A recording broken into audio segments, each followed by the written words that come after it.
चलो देखो, आज जो हम टॉपिक पढ़ रहे हैं उसका नाम है tax treatment of dividend as amended by finance act 2020। Finance act 2020 में बेटा ये कंसेप्ट अमेंड होके आया, ठीक है। इससे पहले ये कंसेप्ट नहीं था। इससे पहले कंसेप्ट था डिविडेंड के ऊपर टैक्स लगता था, बट अभी जो तरीका आया है वो नहीं था। पहले तरीका कुछ अलग था। तो पहले मैं 5 मिनट में हिंट देता हूं कि पुराना डिविडेंड का टैक्स लगाने का तरीका क्या था। एग्जाम्पल लेते हैं बेटा, मान लो टाटा कंपनी है, टाटा लिमिटेड ने डिविडेंड डिक्लेयर किया 100 करोड़ का। तो ये जो डिविडेंड है ये बेटा शेयर होल्डर के हैंड में एग्जम्प्ट होता था। शेयर होल्डर के हैंड में क्या होता था? एग्जम्प्ट होता था। शेयर होल्डर को इसके ऊपर टैक्स पे करने की रिक्वायरमेंट नहीं थी। जब टाटा कंपनी डिविडेंड डिक्लेयर करती थी तो टाटा कंपनी को इस डिक्लेयर्ड डिविडेंड के ऊपर क्या देना पड़ता था? टैक्स। उसको बोलते थे corporate dividend tax. Corporate dividend tax. अब ऐसा रूल क्यों बनाया गया था, इसका लॉजिक समझो। लॉ मेकर का कहना यह था एक एक शेयर होल्डर को ट्रेस करना इंपॉसिबल है। एक एक शेयर होल्डर को ट्रेस करना इंपॉसिबल है। बहुत ही टेक्निकल टास्क हो जाता है कि शेयर होल्डर को मैं पकड़ूं और उनसे पूछो कि भाई तुझे कितना डिविडेंड मिला। क्यों? क्योंकि डिविडेंड कैश में भी मिलता है, वारंट के फॉर्म में भी मिलता है और बैंक अकाउंट में भी मिलता है। तो शेयर होल्डर को ट्रेस करना टिपिकल था। तो लॉ मेकर ने कंपनी के ऊपर बर्डन डाल दिया कि तुम क्या दोगे? डिविडेंड का टैक्स दोगे। अब कंपनी क्या बोलने लगी कि सर मेरे लिए तो डिविडेंड एक्सपेंस है ना, और इन्वेस्टर के लिए वो डिविडेंड इनकम है, तो आप इन्वेस्टर से टैक्स लो ना, मेरे से क्यों टैक्स ले रहे हो? तो कंपनी से जबरदस्ती बेटा क्या लिया जाता था? टैक्स, ठीक है। तो कंपनी क्या देती थी उसके ऊपर? कॉर्पोरेट डिविडेंड का टैक्स। बाद में 2014 में जब हमारे मोदी साहब आए, ठीक है, इन्होंने बेटा एक और बमबारी कर दी। बोला कंपनी तो टैक्स देगी ही देगी, साथ में अब शेयर होल्डर को भी देना पड़ेगा। मतलब एक डिविडेंड 2 बार टैक्स लगता था। कंपनी भी दे रही है। कंपनी ने जब 100 करोड़ डिविडेंड डिक्लेयर किया तो कंपनी कितने के ऊपर टैक्स देगी? 100 करोड़ के ऊपर क्या देगी? कॉर्पोरेट डिविडेंड टैक्स देगी। करेक्ट है। अब मान लो एक टाटा कंपनी का एक शेयर होल्डर है मिस्टर सी। मिस्टर सी की होल्डिंग है टाटा कंपनी में 20%, ऐसा मान लेते हैं। तो 100 करोड़ का 20% मिस्टर सी को मिलेगा। तो 100 करोड़ का 20% कितना होगा बेटा? 20 करोड़ मिस्टर सी को मिलेगा। 2014 में अमेंडमेंट क्या आ गया कि ये जो 20 करोड़ मिस्टर सी रिसीव कर रहा है, इसमें से माइनस कर देना है 10 लाख, यानी 10 लाख तक डिविडेंड एग्जम्प्ट किया गया। 1 करोड़ 90 लाख के ऊपर अब मिस्टर सी को भी टैक्स देना है। बताओ, 2 बार टैक्स लग रही थी, यानी कंपनी के ऊपर भी टैक्स लगा और इन्वेस्टर के ऊपर भी क्या लगा? टैक्स लगा। ठीक है। कंपनी क्या डिमांड कर रही थी कि आप जो भी टैक्स लेना है किससे ले लो? इन्वेस्टर से लो, क्योंकि इनकम तो अल्टीमेटली उसका है, हमारे लिए तो खर्च, हमसे क्यों आप कॉर्पोरेट डिविडेंड का टैक्स ले रहे हो? हमसे मत लो। तो कंपनी ने क्या किया? एक लूपहोल्स निकाल दिए। वो डिविडेंड डिक्लेयर ना करके डिविडेंड के बदले में कुछ और देने लगी, गिफ्ट देने लगी, एसेट डिस्ट्रीब्यूट करने लगी, शेयर्स इशू करने लगी, बोनस शेयर्स देना शुरू कर दिया। तो फिर एक नया अमेंडमेंट और डाल दिया, पहले ही बहुत पहले आया था, डीम्ड डिविडेंड। बताऊंगा डीम्ड डिविडेंड क्या है, वैसे ऑल दो अपने सिलेबस में नहीं है। डीम्ड डिविडेंड ये आपको फाइनल में ज्यादा पूछा जाता है, ठीक है, इंटर लेवल पे इतना नहीं पूछता डीम्ड डिविडेंड के बारे में।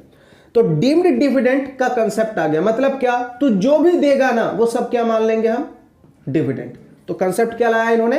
Deemed dividend. Section 2 clause 22 sub clause A to E में डीम्ड डिविडेंड का कंसेप्ट दे रखा है।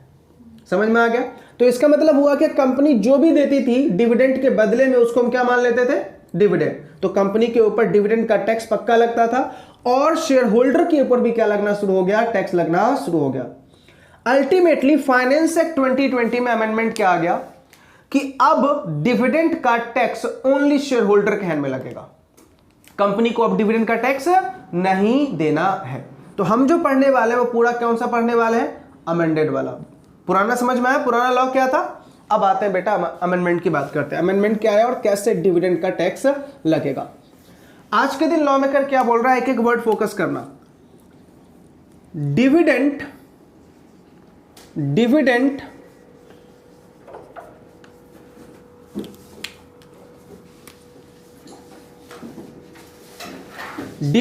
डिक्लेयर्ड, साथ साथ लिखते भी रहना बेटा, डिविडेंड डिक्लेयर्ड,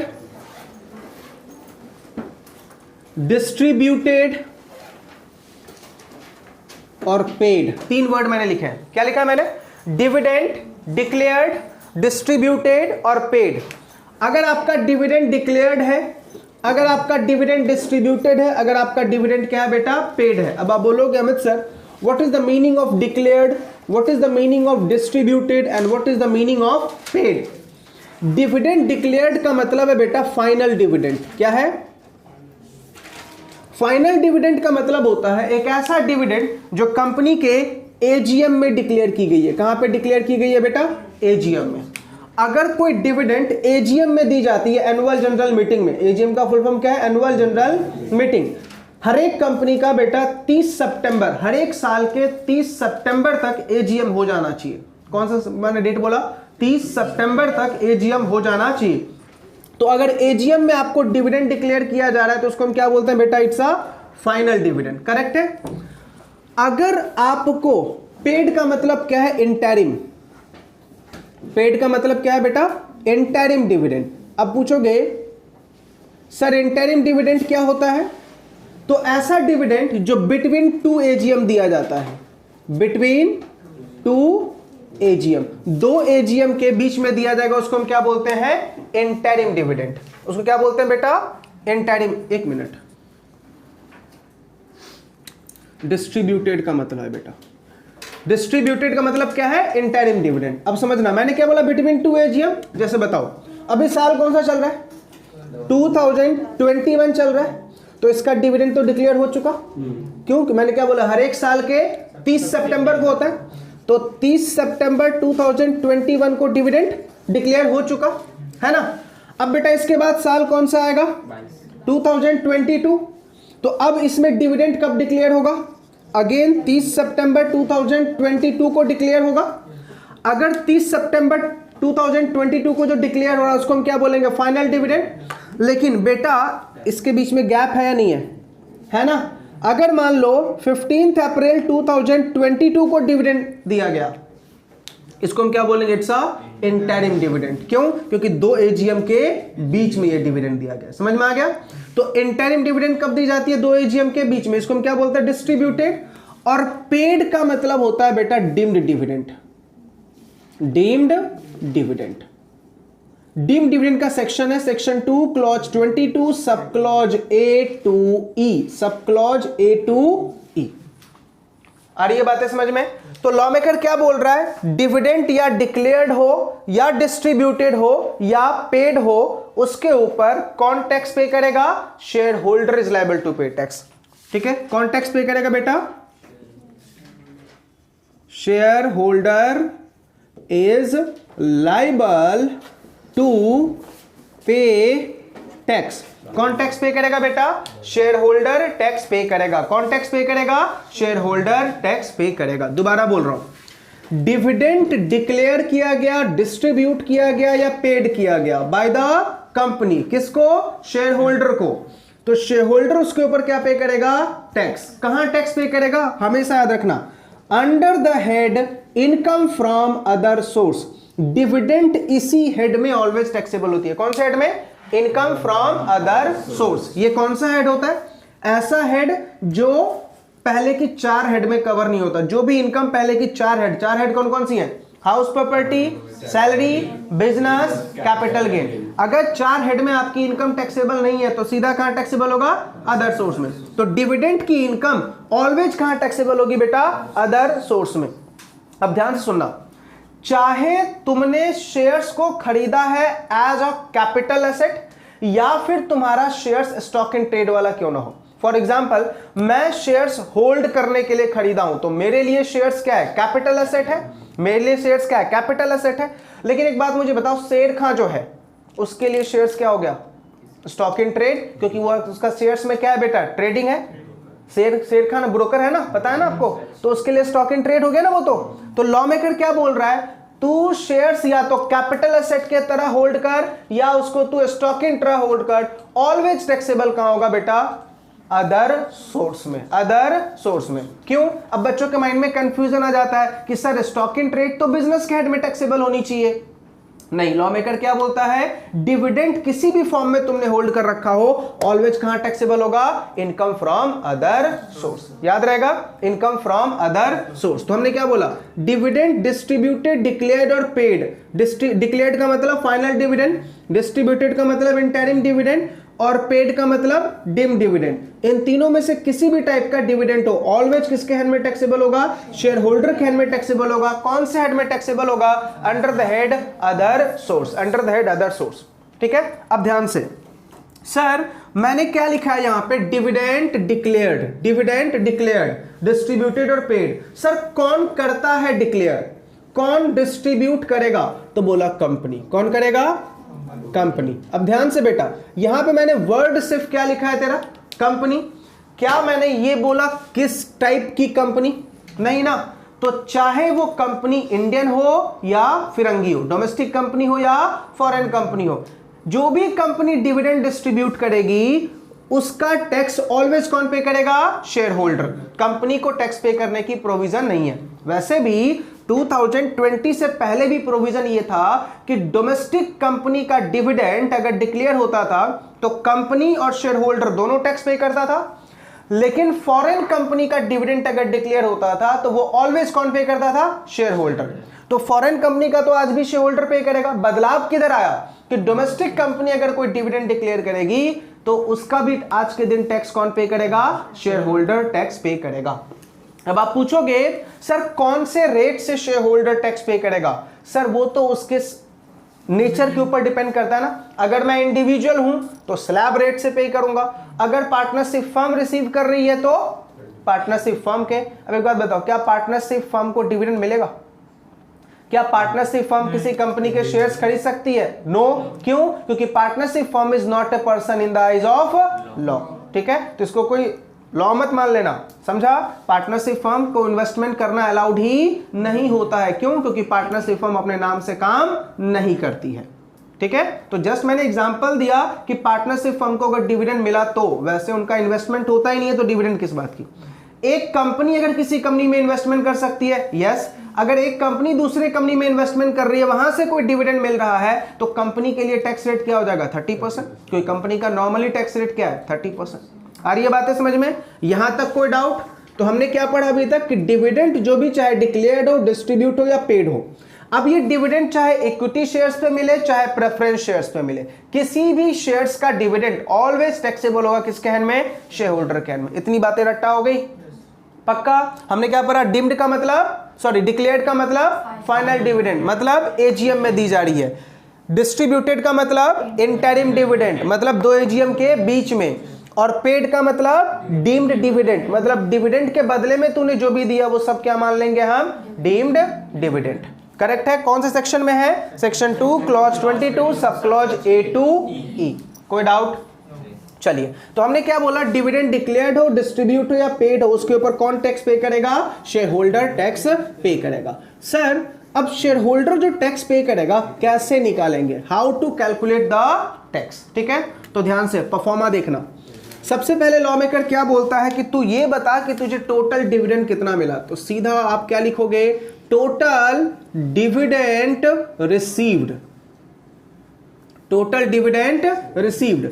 टोटल डिविडेंड का मतलब तुझे पूरा कितना मिल रहा है, टोटल डिविडेंड का मतलब तुझे पूरा कितना मिल रहा है, चाहे वो इंडियन कंपनी से मिले चाहे वो फिरंगी कंपनी से मिले। मान लो मैंने 10 कंपनी में इन्वेस्टमेंट कर रखा है, कुछ इंडियन है कुछ फिरंगी है, तो आपको अलग अलग नहीं करना, ये बता सब कंपनी से मिला के तुझे कितना मिला। तो टोटल डिविडेंड रिसीव, उसमें से लेस करना है। अब ध्यान से, लेस क्या करना है, एक्चुअली जब हम डिविडेंड रिसीव करते हैं तो अपन को एक खर्चा लगता है, उसको हम बोलते हैं कलेक्शन चार्जेस। क्या बोलते हैं उसको? Collection charges. तो हमने गवर्नमेंट से पूछा कि सर जब हमें डिविडेंड मिलेगा तो हमें क्या एक्सपेंस लग जाएगा? Collection charge. क्या आप उस कलेक्शन चार्ज को एक्सपेंस मानोगे? तो डिपार्टमेंट ने बोला नो। डिपार्टमेंट ने क्या बोला? नो। तो लॉ मेकर क्या बोल रहा है कि जो टोटल डिविडेंड रिसीव होगा, अगर तुमने कोई कलेक्शन चार्ज पे किया है, कलेक्शन चार्ज पे किया है तो उसको माइनस मत करना, क्योंकि डिपार्टमेंट ने क्या बोला? Collection charge is not a expense. Correct है? तो कलेक्शन चार्ज हम माइनस नहीं करेंगे। अब बेटा हमने पूछा गवर्नमेंट से कि सर इमेजिन करो, अगर मैंने लोन लेके इन्वेस्टमेंट किया है, पहले मैंने लोन लिया और फिर मैंने इन्वेस्टमेंट किया, तो मुझे बताओ लोन के ऊपर हम क्या पे करते हैं? इंटरेस्ट ना। लोन के ऊपर क्या पे करेंगे? इंटरेस्ट। तो हमने पूछा क्या आप इंटरेस्ट का डिडक्शन दोगे? बोला यस बेटा मैं इंटरेस्ट का डिडक्शन दूंगा, इंटरेस्ट का डिडक्शन मैं दूंगा। ठीक है, तो यहां पे क्या लेस कर देंगे हम? Interest on loan. सारे interest on loan not, only कौन सा बेला? For purchase of security. और सिक्योरिटी का मतलब यहां पे ओनली शेयर्स, क्योंकि डिविडेंड किसके ऊपर मिलता है? शेयर्स के ऊपर। डेट के ऊपर डिविडेंड नहीं मिलता। तो मैंने क्या बोला कि लॉ मेकर ने क्या बोला, अगर तुमने लोन लेके इन्वेस्टमेंट किया तो लोन के ऊपर तुमने क्या पे किया होगा? इंटरेस्ट। वो इंटरेस्ट मैं तुझे माइनस करने दूंगा। ठीक है, अब एसएससी से पूछा गया, एग्जांपल ध्यान सुनना, एसएससी से पूछा गया भैया बताइए तुझे टोटल डिविडेंड कितना मिला? तो बोल रहा है सर टोटल डिविडेंड मुझे मिला है 20 लाख। टोटल डिविडेंड कितना मिला है? 20 लाख। ठीक है, कलेक्शन चार्ज तो बिल्कुल नील होगा। अब एसएससी से पूछा गया भैया बता तुझे इंटरेस्ट कितना लगा? तो बोलता है सर ज्यादा तो नहीं है, 20 करोड़। कितना है? 20 करोड़। डिविडेंड की कमाई कितनी हुई?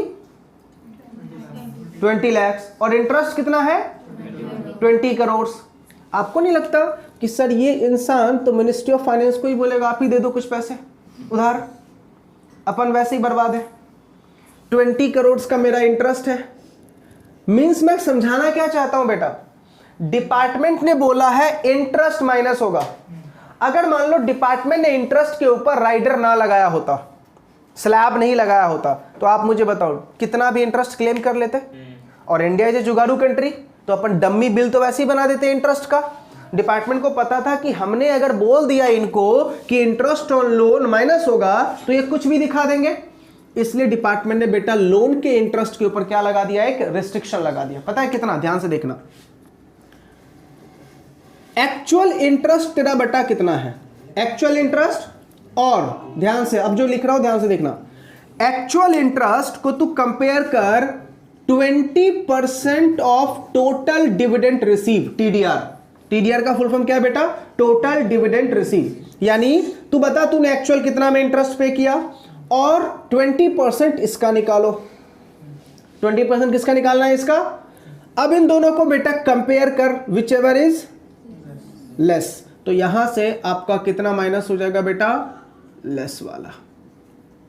आ रही है बातें समझ में? विच एवर इज लेस, ये वाला यहां से क्या कर देना? माइनस कर देना। समझ में आया? अब जो आपका अमाउंट बेटा निकल के आएगा that is your taxable dividend. क्या निकल के आ जाएगा आपका? Taxable dividend. आई बातें समझ में? पक्का? तो देखो दोबारा बोल रहा हूं, हमने क्या बोला कि आप ये बता टोटल डिविडेंड तुझे कितना मिला, चाहे वो इंडियन कंपनी का हो चाहे वो फॉरेन कंपनी का हो, टोटल डिविडेंड बता। उसमें से लेस करना है collection charges, not allowed. Collection charges is not a business expense, तो इसका बेनिफिट तुझे नहीं मिलेगा। उसके बाद interest on loan for purchase of security, only purchase of security के इंटरेस्ट का लोन माइनस करना। ठीक है, ऐसा नहीं कि घर खरीद रहे उसका भी इंटरेस्ट इधर से ही माइनस कर रहे हैं, नहीं, सिर्फ कौन सा वाला? शेयर्स वाला। वो भी कितना माइनस कर पाओगे? तो बोला पहले ये बता तूने एक्चुअल इंटरेस्ट कितना पे किया और उसको कंपेयर किससे कर? 20% of total dividend received which ever is less. ये माइनस करके अब जो तेरा अमाउंट आ जाएगा वो क्या आ जाएगा? Taxable dividend. अभी इसके ऊपर तुझे क्या देना होगा? टैक्स पे करना होगा। आ रही है बातें समझ में? पक्का? कोई डाउट? चलो एक छोटा सा एग्जांपल करते हैं तो आपको समझ में आएगा। ध्यान से देखना बेटा, साथ साथ लिखते रहो, ये बोल रहा हूं मैं।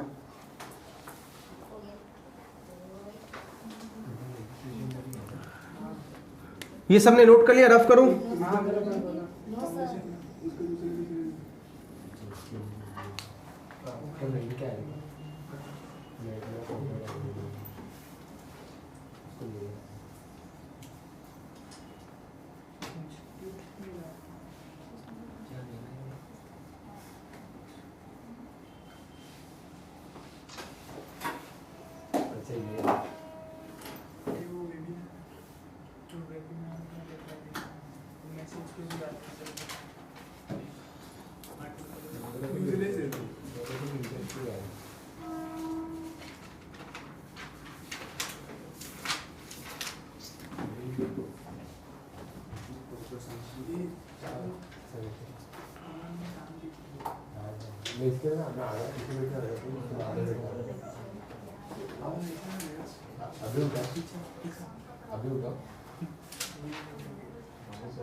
डन? चलिए अब एक हम क्वेश्चन करते हैं, तो आपको ये एग्जांपल समझ में आएगा कैसे निकालना है। चलो क्वेश्चन लिखो पहले। मिस्टर सी एज 25 ईयर्स। मिस्टर सी का एज कितना है बेटा? 25 ईयर्स। और मान लेते हैं ये रेजिडेंट भी है। Dividend received rupees 6 lakh. 6 lakh का उसको डिविडेंड मिला। कलेक्शन चार्ज उसने पे किया है रुपीज 10,000। और इंटरेस्ट ऑन लोन, बेटा जब भी मैं इंटरेस्ट ऑन लोन लिखूं समझ जाना वो शेयर्स वाला है, ठीक है, पूरा नहीं लिख रहा मैं।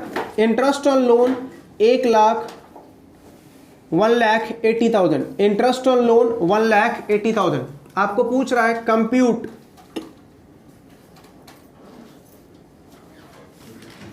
Compute taxable dividend.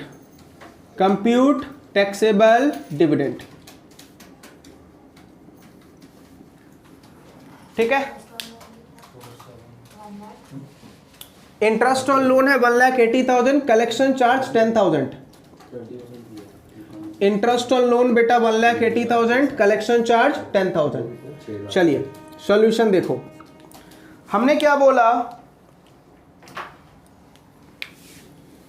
Total dividend receive कितना है बेटा? 6 लाख है ना। इसमें से हम लेस क्या करेंगे? Collection charge.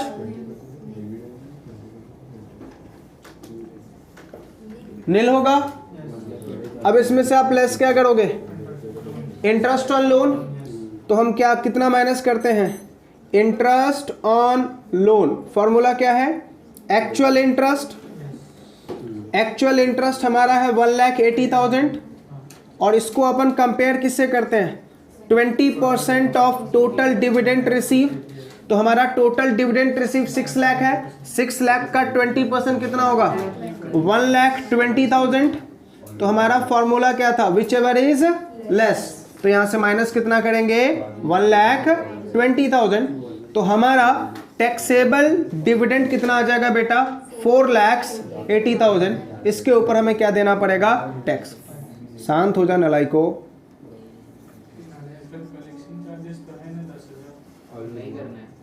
बेटा अभी जस्ट फॉर्मूला में मैंने क्या लिखा था? Collection charge is not a business expense, और उसको लेस नहीं करना है।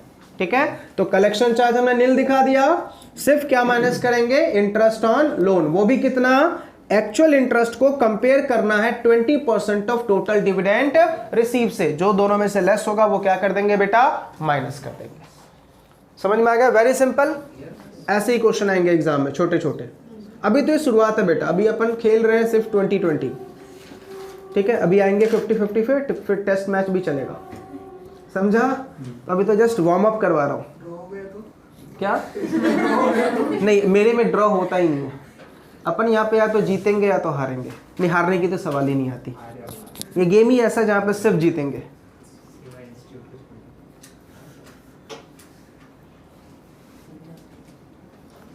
हाँ, इंस्टीट्यूट के साथ गेम खेलेंगे तो शायद हार सकते हैं, ठीक है, अभी तो बिल्कुल नहीं।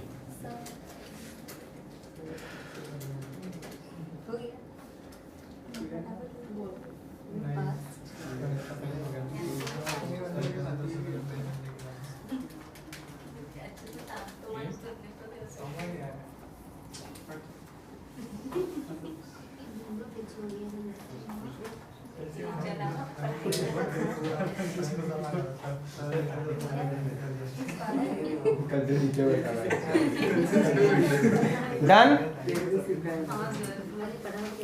चलो अब एक छोटा सा चेंज कर रहा हूं बेटा क्वेश्चन में। दूसरा क्वेश्चन हम कर रहे हैं। अगर मान लो अभी हमारे पहले क्वेश्चन में इंटरेस्ट कितना था, 1,80,000।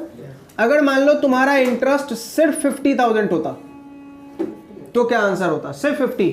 तो आप क्या लिखते? एक्चुअल इंटरेस्ट 50,000 और 6 लाख का 20%, विच एवर इज लेस। तो यहां से माइनस सिर्फ कितना होता? 50,000। तो टैक्सेबल अमाउंट कितना आ जाता? 5,50,000। समझ में आ गया? पक्का? तो फॉर्मूला नहीं भूलना है। क्या है फॉर्मूला? एक्चुअल इंटरेस्ट और 20%। ठीक है। अब बच्चा जिद पे अड़ जाता है कि सर आपने बोला था ना 20% देंगे। बेटा 20% देंगे, लेकिन आगे ये एरो का साइन भी देख ले, क्या लिखा है डिपार्टमेंट ने? Which ever is less. समझ में आ रहा नहीं आ रहा? पक्का? चलिए अब एक हम इससे और बड़ा गेम खेलते हैं। ठीक, ध्यान से देखना हो क्वेश्चन। अभी मैंने यहां पे बेटा सीधा सीधा तुझे टोटल डिविडेंड रिसीव निकाल के दे दिया, लेकिन कभी कभी क्वेश्चन में तुम्हें ऐसा नहीं दे रखा होगा, तुम्हें डिविडेंड कैलकुलेट करना पड़ेगा। ठीक है, एग्जांपल लेते हैं। मान लो मिस्टर सी को डिविडेंड मिला, कहां कहां से मिला? तो टाटा से मिला, रिलायंस चोर कंपनी से मिला, महिंद्रा से मिला। ठीक है, टाटा से डिविडेंड मिला बेटा 6 लाख का, रिलायंस से डिविडेंड मिला 4 लाख का, और महिंद्रा से डिविडेंड मिला 2 लाख का। ठीक है, इन सारे डिविडेंड के ऊपर मिस्टर सी ने कलेक्शन चार्जेस पे किए थे बेटा। यहां 10,000 पे किया था, यहां 8,000 पे किया था, और यहां पे 6,000 का कलेक्शन चार्ज पे किया। ठीक, इसके बाद हर एक इन्वेस्टमेंट बेटा लोन लेके थी, तो इंटरेस्ट ऑन लोन यहां पे बेटा इन्होंने पे किया 1,80,000, यहां पे किया 90,000, और यहां पे किया 1,10,000। ऐसा इंटरेस्ट इन्होंने पे किया। अब आपको बोल रहा है कि find out the taxable dividend. Find out the taxable dividend, यानी 3 अलग अलग कंपनी से आपको डिविडेंड मिले हैं, 3 अलग अलग कंपनी का कलेक्शन चार्जेस है, और 3 अलग अलग कंपनी का आपको क्या दे रखा है? इंटरेस्ट। तो सबसे पहले जब हम सॉल्यूशन करेंगे ना बेटा, तो इसमें सबसे पहले हम निकालेंगे क्या? Total dividend receive. तो पहले हम निकालते हैं total dividend receive, total dividend receive. ठीक है, मुझे बताओ टोटल डिविडेंड कितना रिसीव हुआ? 6 लाख टाटा से, रिलायंस से 4 लाख, और महिंद्रा से 2 लाख। तो हम यहां पे लिख देते हैं 6 लाख प्लस 4 लाख और प्लस 2 लाख, यानी टोटल डिविडेंड मुझे मिला बेटा 12 लाख रुपीस का टोटल डिविडेंड मिला। ठीक है, अब हम इसमें से लेस क्या करते हैं? कलेक्शन चार्ज, कलेक्शन चार्ज नील, करेक्ट है। फिर लेस क्या करेंगे बेटा? Interest on loan. अब इसे क्या आ रहा है ना, यहां तक बस, यहां तक ना। देखो इंटरेस्ट ऑन लोन। अब एक बात बताओ, मुझे लॉ के अकॉर्डिंग कितना इंटरेस्ट मिलेगा? पहले हम बात करते हैं एक्चुअल इंटरेस्ट की। किसकी बात करते हैं बेटा? Actual interest.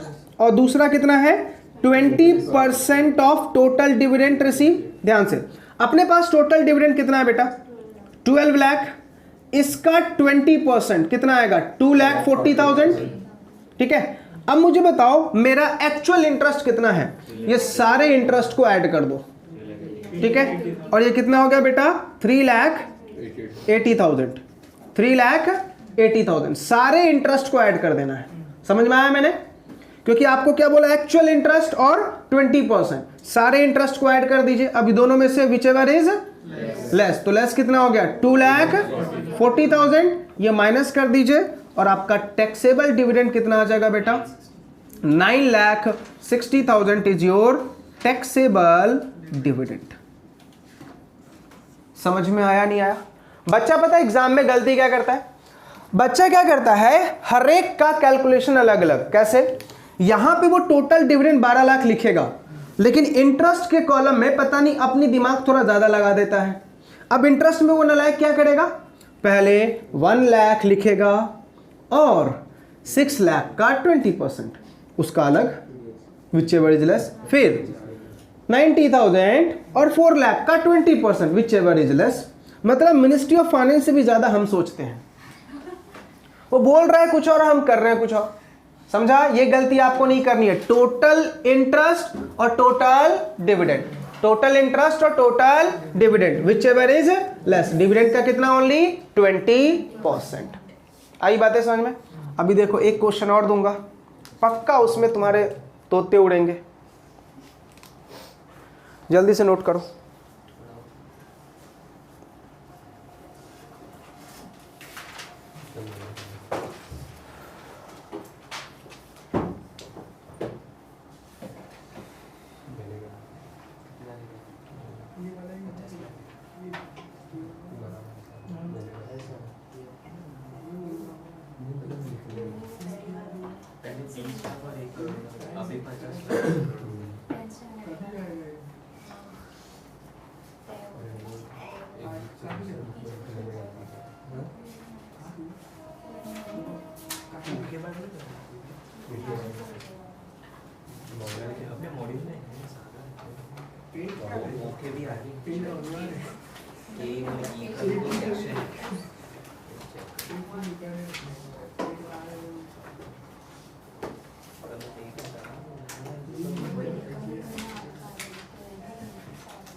ये सब कैंसिल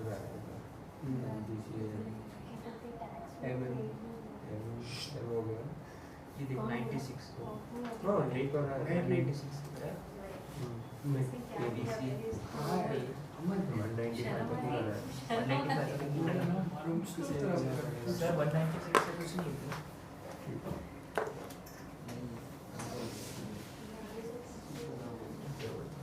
ऐसे से डन।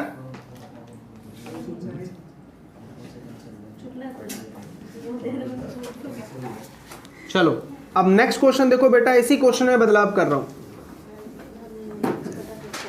अगर मान लो अपने इसी क्वेश्चन में ये दे रखा रहे कि इन दोनों का तो इंटरेस्ट ही नहीं है, मतलब बंदे ने लोन यहां लिया ही नहीं था, यहां पे बंदे ने लोन लिया ही नहीं था, तो अब कैलकुलेशन कैसे करोगे?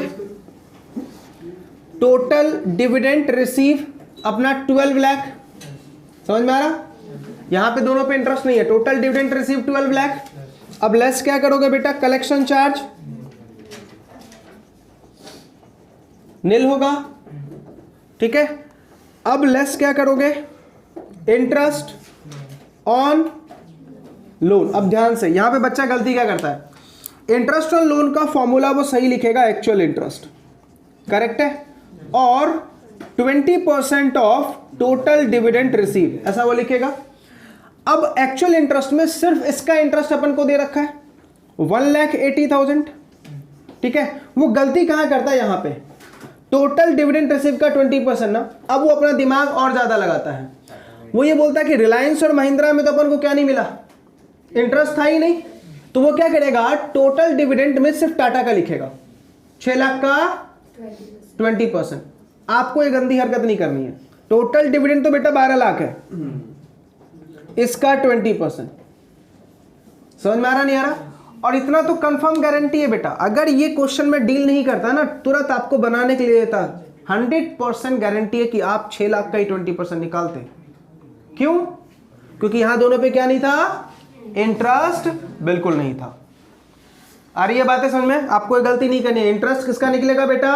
टोटल डिविडेंड का। टोटल डिविडेंड का इंटरेस्ट कितना आया? 240 विच एवर इज लेस, यानी 180 यहां पे क्या होगा बेटा? माइनस होगा, और 9,20,000 आपकी क्या आ जाएगी बेटा? टोटल इनकम, टैक्सेबल डिविडेंड 9,20,000 आएगा ना?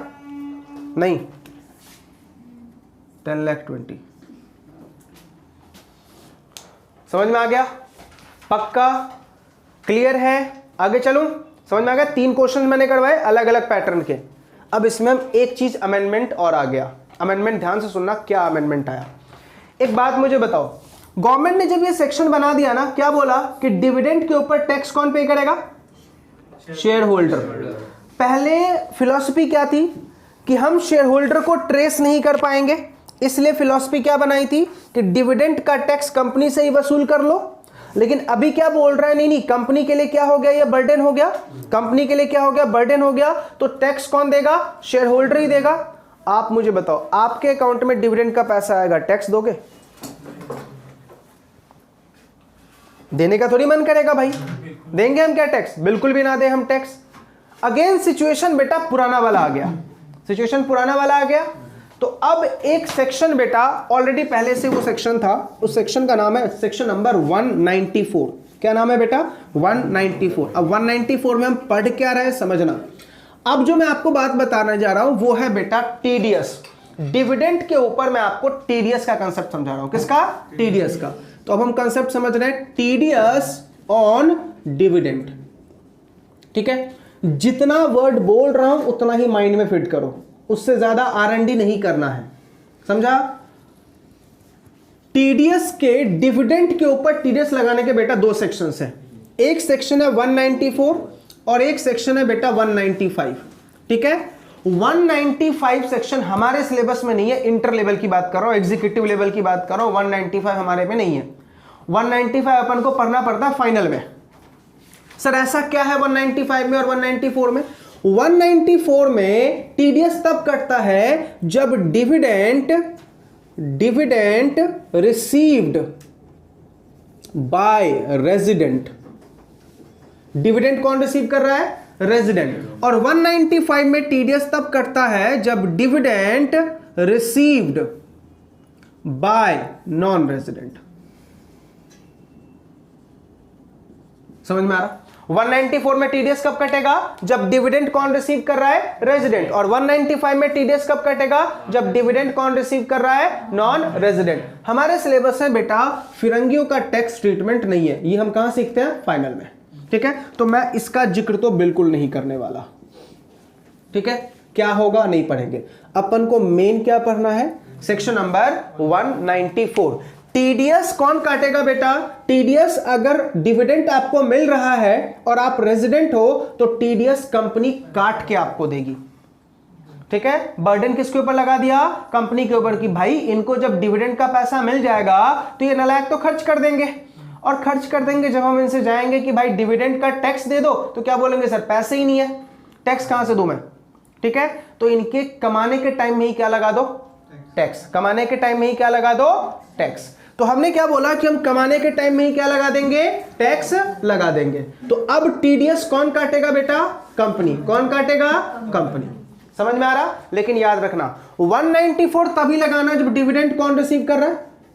रेजिडेंट। नॉन रेजिडेंट रिसीव करेगा तो 195 में आएगा, और 195 अपन को नहीं पढ़ना। ये समझ में आ गया? हमने क्या बोला? टीडीएस लगाया किसके ऊपर? डिविडेंड के ऊपर। क्यों लगा रहे हैं टीडीएस? क्योंकि डिपार्टमेंट को डर है कि जब शेयर होल्डर के अकाउंट में पैसा आ जाएगा वो खर्च कर देगा। अगेन हम वही सिचुएशन पे आ जाएंगे जिस सिचुएशन से बचने के लिए हमने कंपनी के ऊपर प्रेशर डाल दिया था कि तुम डिविडेंड का टैक्स दो। अगेन हमारे लिए सिलसिला तो वही हो जाएगा। इसलिए टीडीएस के ऊपर क्या, सॉरी, डिविडेंड के ऊपर क्या लगा दिया इन्होंने? टीडीएस। समझा? पक्का? अब ध्यान से 194 की अब कंसेप्ट समझो टीडीएस का। एग्जांपल लेते हैं बेटा। टाटा लिमिटेड ने, ठीक है, एक एसएससी है मान लो मिस्टर अमित। ठीक है, टाटा लिमिटेड ने मिस्टर अमित को 12 लाख का क्या दिया बेटा? डिविडेंड। क्या दिया? पूरा कंसेप्ट ध्यान सुनना। टाटा ने 12 लाख का क्या दिया? डिविडेंड। तो मुझे बताओ टाटा क्या लगाएगा? सेक्शन नंबर 194 लगाएगा और क्या काट लेगा बेटा? वो TDS काट लेगा। यानी 12 लाख का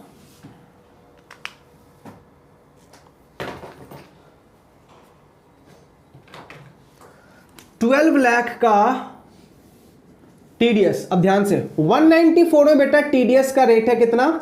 10%। 194 में TDS का रेट कितना है? 10%। तो 12 लाख का 10% यानी 1,20,000 रुपए क्या कट जाएगा? TDS।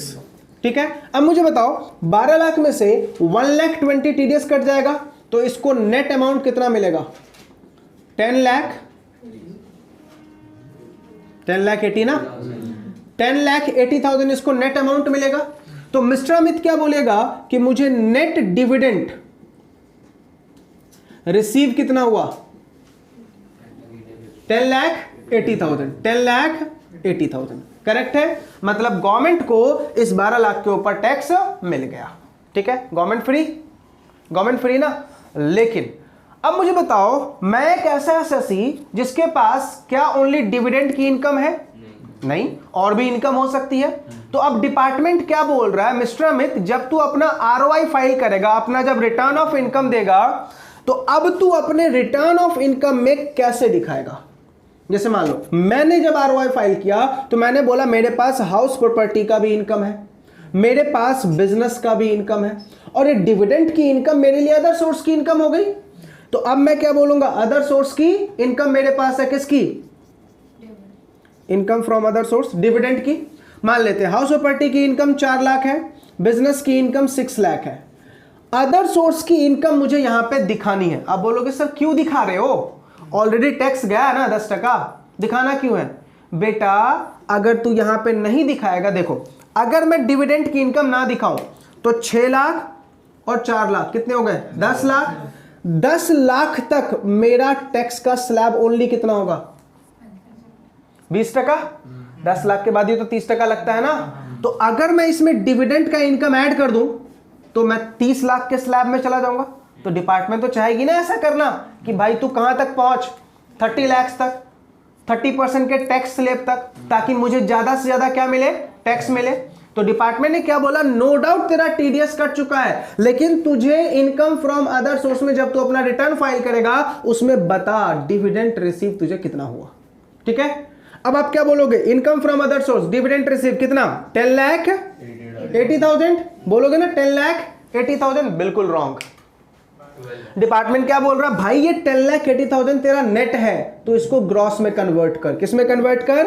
ग्रॉस में। मतलब क्या? ये 10,80,000 तेरा 90% है नहीं? क्योंकि 10% तूने क्या दे दिया है? TDS दे दिया है। तो ये 10,80,000 तेरा कितना है बेटा? 90%। चल इसको 100% बना। तो यूनिटरी मेथड लगा देंगे। अगर 10,80,000 90% है तो 100% कितना होगा? तो कैसे निकालोगे? 10,80,000 मल्टीप्लाइड बाय 100 डिवाइडेड बाय 90। ये 90 कैसे आया? तो बेटा 100 माइनस टैक्स।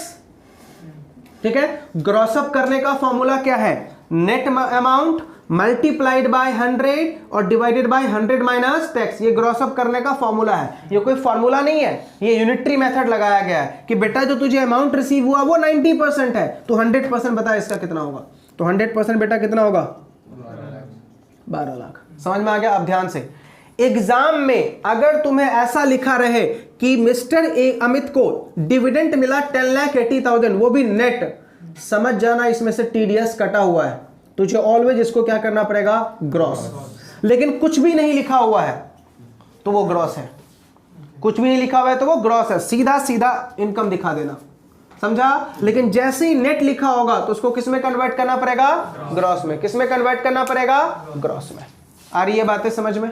पक्का? कोई डाउट? क्लियर है? अब देखो हमने क्या बोला कि सर टाटा कंपनी को बोला अब तुम TDS काट लो और इसको अमाउंट नेट दो। लेकिन अब मिस्टर अमित को क्या बोला? जब तू अपना ROI फाइल करेगा तो नेट को किस में कन्वर्ट कर? ग्रॉस में। अब एक बात बताओ, मिस्टर अमित ने नेट को ग्रॉस में कन्वर्ट कर दिया तो अब बेटा मिस्टर अमित की टोटल इनकम कितनी? 4 लाख, 6 लाख और 4 लाख, 10 लाख और 12 लाख, कितना हो गया 22 लाख। अब मिस्टर अमित 22 के ऊपर टैक्स निकालेगा। अब बोलोगे सर ये तो गलत हो गया ना, अगर 22 के ऊपर टैक्स निकालूंगा तो मेरा तो ऑलरेडी ये वाला जो डिविडेंड का अमाउंट है 12 लाख, उसके ऊपर तो टीडीएस कट के आया था ना 120, तो सर यहां तो डबल टैक्सेशन हो रहा मेरे ऊपर। तो बोला बेटा टेंशन ना ले, तू पहले 22 लाख का according to your slab tax निकाल, और जितना भी तूने टीडीएस दे रखा होगा वो हम क्या कर देंगे, लेस कर देंगे। तो अभी 22 लाख का क्या निकाल ले, टैक्स, और जो भी तेरा टीडीएस गया होगा उसको क्या कर देंगे, हम लेस कर देंगे। आ रही ये बातें समझ में या नहीं, कोई डाउट, क्लियर हुआ? चलो अब इसका पूरा क्वेश्चन करते हैं तो अपन को ये टॉपिक बिल्कुल समझ में आ जाएगा। ध्यान से बेटा, बार बार समझा रहा हूं कि 194 ओनली किसके लिए है, रेजिडेंट, ओनली किसके लिए है, डोमेस्टिक, फिरंगियों के लिए बिल्कुल भी नहीं है।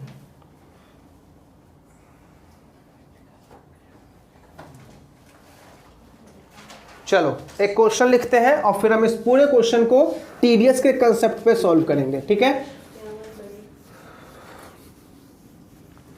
तो 194 सबको समझ में आया?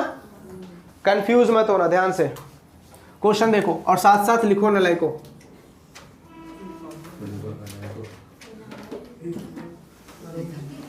Dividend received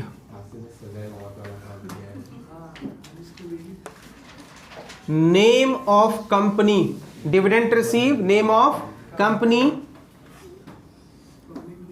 collection charge interest, name of company Tata limited, dividend receive 6 lakh net, collection charge 5000, interest 1,20,000। Next company Bata limited, Bata लिखते हैं, Bata limited, dividend receive 14 lakh, bracket में again net, TDS collection charge 15,000 और इंटरेस्ट 2,40,000। नेक्स्ट साटा limited, ठीक, फिरंगी company, ये कौन सी company है बेटा, फिरंगी कंपनी है, इसने 9 लाख का डिविडेंड दिया, ये भी बेटा नेट है, ये भी क्या है, नेट है। 12,000 रुपए का कलेक्शन चार्ज है, शांत, 3,60,000 का क्या है बेटा, इंटरेस्ट। नेक्स्ट है बेटा काटा लिमिटेड, अब ये कंपनी बेटा अगेन दुबई की है, कहाँ की कंपनी है, दुबई की कंपनी है, कौन सी है बेटा, बाटा की, हाँ, क्या, बाटा भी विदेश की कंपनी है। नहीं अरे हम एग्जाम्पल में उसको इंडियन मान रहे हैं नायक।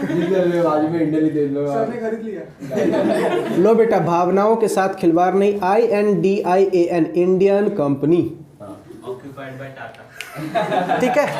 तो बेटा टाटा लिमिटेड, बाटा लिमिटेड, ये दोनों यहां भी लिखता हूं इंडियन, INDIAN इंडियन, ये भी बेटा इंडियन है, टाटा के साथ ट्रस्ट, ठीक है। तो देखो टाटा कंपनी से 6 लाख मिला, अच्छा काटा की पहले बात करते हैं, काटा कंपनी से कितना मिला बेटा, 12 लाख रुपए मिले, और ये कुछ नहीं, आगे कुछ नहीं लिखा हुआ, ये 10,000 है और 2,40,000 का यहाँ भी क्या गया बेटा, इंटरेस्ट।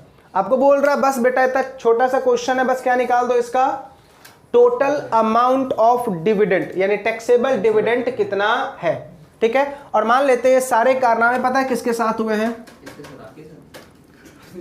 मिस्टर लोलो के साथ। कौन है बेटा ये, मिस्टर लोलो एक पर्सन है जिसको बेटा ये सारा हादसा हुए हैं उसके साथ, करेक्ट है। सबने क्वेश्चन लिख लिया? अब बेटा मुझे सॉल्यूशन करने के लिए थोड़ा स्पेस चाहिए। चलो 14 लाख निकाल आपने बाटा के बारे में। बाटा 14 लाख है, चलो आजा बेटा सॉल्यूशन देख लो ध्यान से। सबसे पहले बेटा टाटा इंडियन कंपनी है, तो यहाँ पे 194 लगेगा, तो टाटा कंपनी से जो डिविडेंड मिला है वो कैसा है बेटा, नेट है ना, तो इसको पहले ग्रॉस में कन्वर्ट करना पड़ेगा। तो देखिए टाटा 6 लाख का बेटा तेरा डिविडेंड है, इसको किस में कन्वर्ट करना पड़ेगा, ग्रॉस में। तो 100 डिवाइडेड बाय 90, बताओ बेटा कितना अमाउंट आएगा। गलत कर रहा है कैलकुलेशन, 455 तो बिल्कुल नहीं आएगा। 6 लाख का 100 डिवाइड बाय 90, 6 लाख 60, बस इतना सीटी मत बजाओ ना, लाख समझा मुझे। 6,66,000 क्लियर। लास्ट में 7। ठीक है, आगे भी 7 करूं। उसके बाद बेटा बाटा, बाटा भी बेटा इंडियन कंपनी है, इसको भी नेट मिला है 14 lakh multiplied by 100 divide by 90 कितना, 15 लाख 55,000। 555। ठीक है, रहने दो।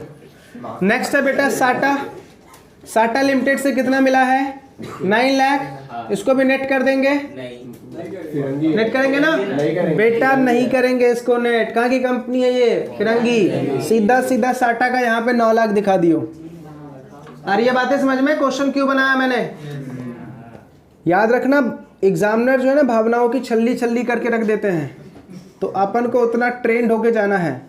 अब काटा भी बेटा क्या है, दुबई की कंपनी है ना, काटा कहाँ की कंपनी है, दुबई की। तो अगेन ऐड कर दो बेटा सबको, इसका भी ग्रॉस अप नहीं करेंगे। टोटल अमाउंट बताओ कितना आया, ये भी नलायक आजकल।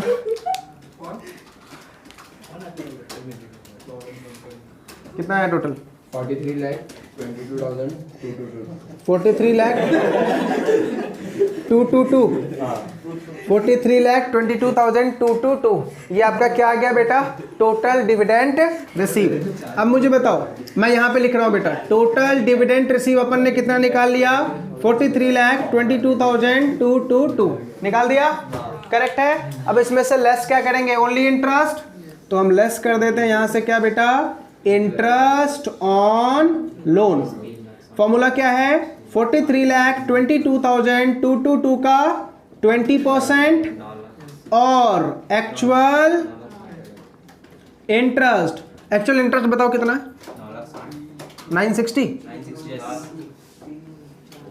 9,60,000 बेटा एक्चुअल इंटरेस्ट है, और ये 20% कितना आया, कितना, 8,64,444, विच एवर इज लेस। तो माइनस कितना करेंगे, 8,64,444। अब बताओ टैक्सेबल डिविडेंड कितना आ गया, 34,50,777। 57,000, बाद में भी 77। ये नलायक एग्जाम्पल कैसा हो गया, जहाँ पे सिर्फ 7 आ रहे हैं, 2 आ रहे हैं, 3 आ रहे हैं। क्लियर। तो यहाँ तक बेटा टैक्सेबल डिविडेंड तक समझ में आ गया।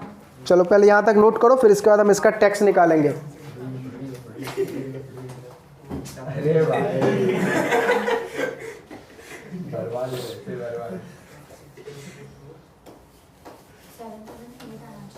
7 मतलब वो राउंड ऑफ करने दो। अच्छा 778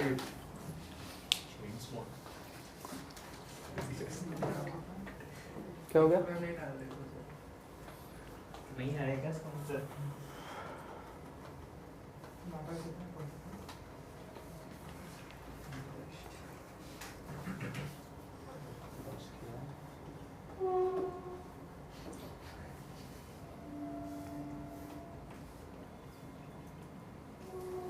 ये टॉपिक बिल्कुल छोड़ के मत जाना,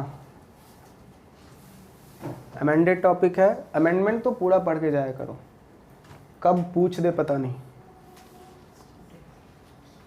और वैसे भी हमारी किस्मत इतनी अच्छी नहीं है कि ना पूछे।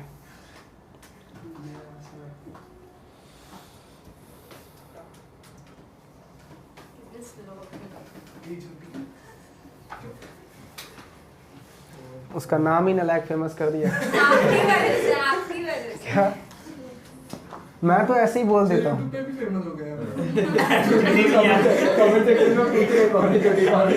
एक बार ऐसे ही हुआ था बेटा, मैं अपने क्लास पे जब लेक्चर रिकॉर्ड करता था तो वहाँ पे एक लड़का था प्रिंस, तो ज़्यादातर एग्जाम्पल में प्रिंस ही मैं देता था।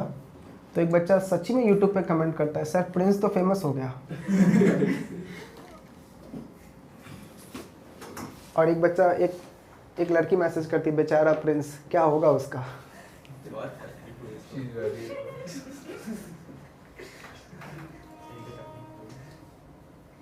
चले किधर नहीं नलायक, किधर ही जैसे ही बोलो चले बस पूछते हैं किधर। रफ करूं?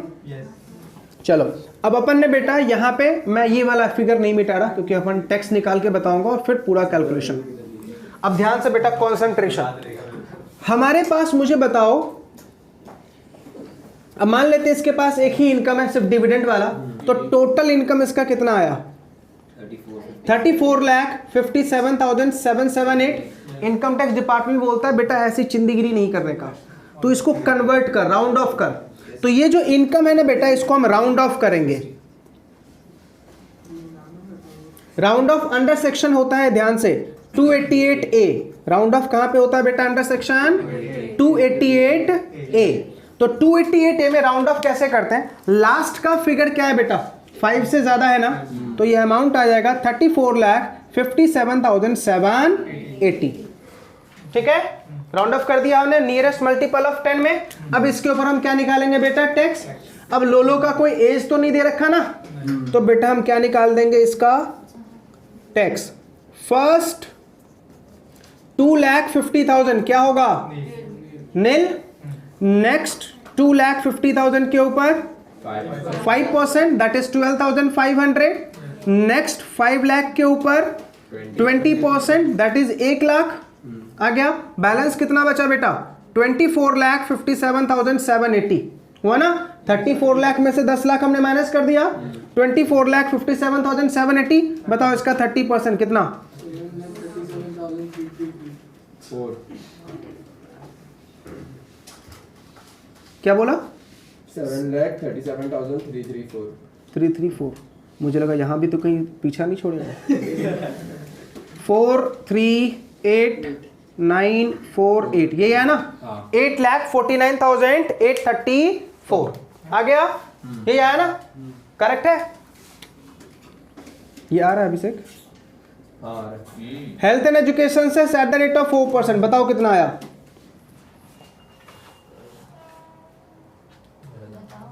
4% कितना आया? 8,49,834 का 4%।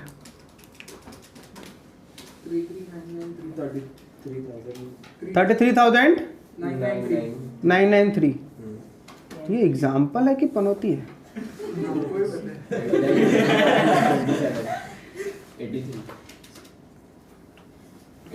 8,83,827 आ गया हमारा टैक्स का अमाउंट। अब ध्यान से बेटा, अब मेन बातें हैं यहां पे।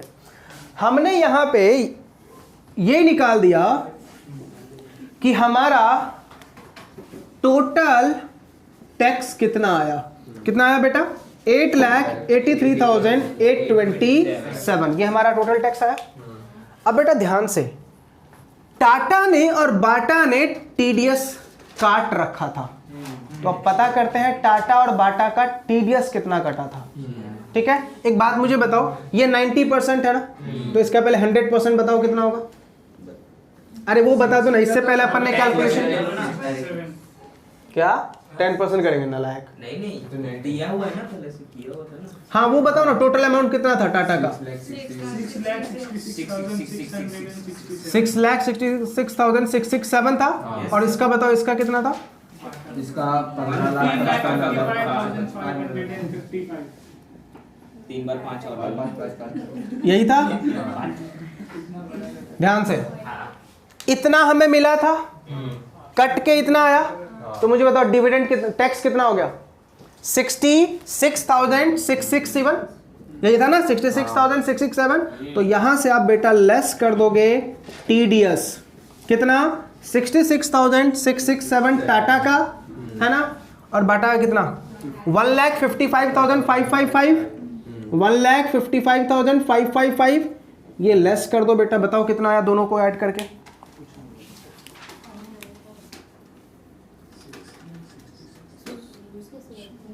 इसका टोटल है 222 यही हाँ करेक्ट है।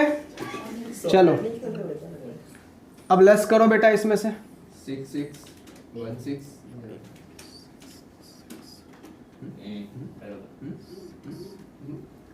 6616 6,61,665। 05 अरे हाँ समझ में आया या नहीं? तो अब हमारा नेट टैक्स पेबल कितना आ गया? नेट टैक्स पेबल समझ में आया? ये क्वेश्चन आ सकता है बेटा आपको 5 मार्क्स में।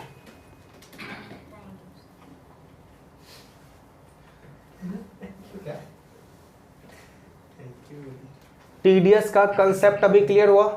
कैसे टीडीएस निकालते हैं, कैसे माइनस करना है? बस एग्जाम में क्या याद रखना है? 194 is not applicable to non resident.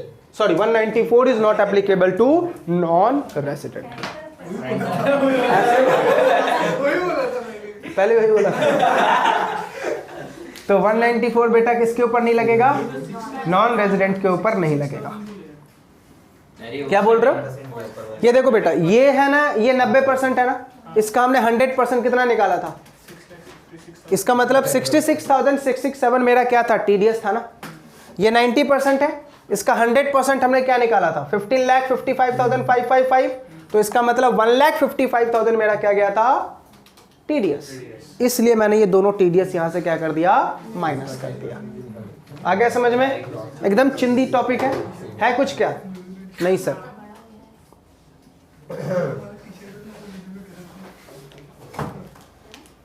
चलिए अब बेटा इसमें एक बात जरा समझेंगे। अभी 194 खत्म नहीं हुआ, बस अंतिम सांसों पे आइए। मिटा दो इसका। चलिए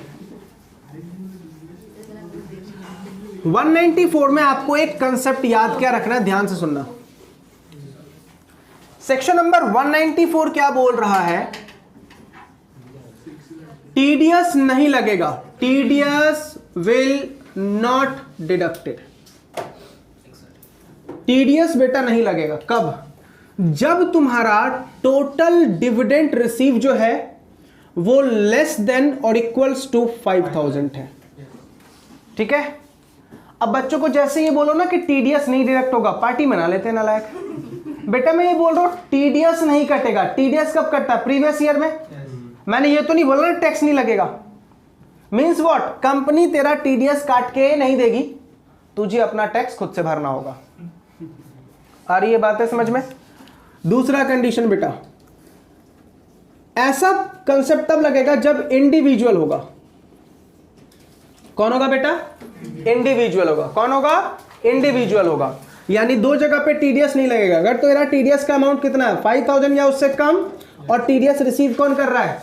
इंडिविजुअल। टीडीएस रिसीव कौन कर रहा है? इंडिविजुअल। तो क्या नहीं लगेगा बेटा? टीडीएस नहीं डिडक्ट होगा। इसका मतलब ये नहीं कि तुझे टैक्स नहीं पे करना है, टैक्स पे करेंगे असेसमेंट ईयर में। प्रीवियस ईयर में मेरा कोई टीडीएस डिडक्ट नहीं होगा। कोई डाउट? समझ में आ गया? और हमेशा याद रखना टीडीएस का जो भी पैसा आता है वो अदर देन कैश ही होता है। आज के दिन टीडीएस बोल रहा हूँ, डिविडेंड का जो भी पैसा आता है वो क्या होता है? Other than cash. क्योंकि सीधा डिविडेंड का अमाउंट कहाँ आता है? अकाउंट में। याद रहेगा? तो 194 कहां पे नहीं लगेगा? दो जगह पे। कहां पे? दो जगह। तेरा डिविडेंड अमाउंट क्या है? 5,000 या उससे कम, और तू कौन है? तो तेरा टीडीएस नहीं कटेगा। पक्का ना? और भी लिख लो। अगर तुम्हें डिविडेंड मिलता है, अगर तुम्हें डिविडेंड मिलता है कहां से? डिविडेंड कहां से मिलता है? सर लाइफ इंश्योरेंस से, एलआईसी से। किससे मिलता है? एलआईसी से। किससे मिलता है? जीआईसी से।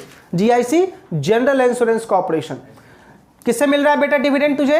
एलआईसी से और जीआईसी से, और बेटा अदर इंश्योरेंस से। किससे मिल रहा है? एलआईसी से तुझे मिला है डिविडेंड, और किससे मिला है? जीआईसी से और अदर इंश्योरेंस। ठीक है। तो टीडीएस नहीं कटेगा। अब मुझे आज तक एक चीज नहीं समझ में आई, लॉ मेकर पता नहीं बोलना क्या चाहते हैं, या तो मैं गवाड़ हूं, ठीक है, अब उनके बारे में नहीं बोल सकते। ठीक, तो बोल रहे लॉ मेकर कि भाई एलआईसी, जीआईसी, जीआईसी का मतलब general insurance, LIC only life. अब ये अदर में क्या आएगा? अब तुमने बोला जनरल, तो सारी बातें आ गई ना, तो अदर क्यों? ये लॉजिक आज तक मुझे नहीं समझा कि गवर्नमेंट क्यों लिखती है अदर। जब बेटा तूने लाइफ लिख दिया, जीआईसी लिख दिया, अदर क्यों? अदर में जीआईसी में तो सब आ गए ना। आप क्या बोल रहे हो? जनरल इंश्योरेंस, कौन सा insurance? Money insurance, marine, dog से सामान लेके जाते हैं। तो जनरल इंश्योरेंस बोला ना, हर इंश्योरेंस आ गया। जनरल जैसे ही बोला तो हर आ गया ना। और राज भी उसी के चलो अब बेटा गेम खेल रहे हैं, किसके ऊपर गेम खेल रहे हैं? ओनली इस टॉपिक के ऊपर, ठीक है। उम्मीद है आपसे बहुत लगा रखी है मैंने कि आप गलत नहीं करोगे, लेकिन पता नहीं क्यों ऐसा दिल कर रहा है कि भरोसा टूटेगा मेरा, ठीक है। ध्यान से बेटा, क्वेश्चन ध्यान से सोच के आंसर देना। टाटा कंपनी ने डिविडेंड दिया परिणीत को, किसको? परिणीत है कौन बेटा? अपना इंडिविजुअल है ना। टाटा ने परिणीत को डिविडेंड दिया 2000 रुपए का, बताओ टीडीएस कटेगा? नहीं कटेगा। पक्का? पक्का ना, कोई इफ बट तो नहीं है ना? नहीं सर कोई बट नहीं, पक्का नहीं कटेगा टीडीएस। इसका मतलब क्या परिणीत टैक्स नहीं भरेगा? भरेगा ना सर। कब भरेगा? असेसमेंट, ठीक है। ध्यान से, टाटा कंपनी से डिविडेंड रिसीव हुआ, हमारी एक पार्टनरशिप फर्म है नलायक लिमिटेड, सॉरी नलायक फर्म,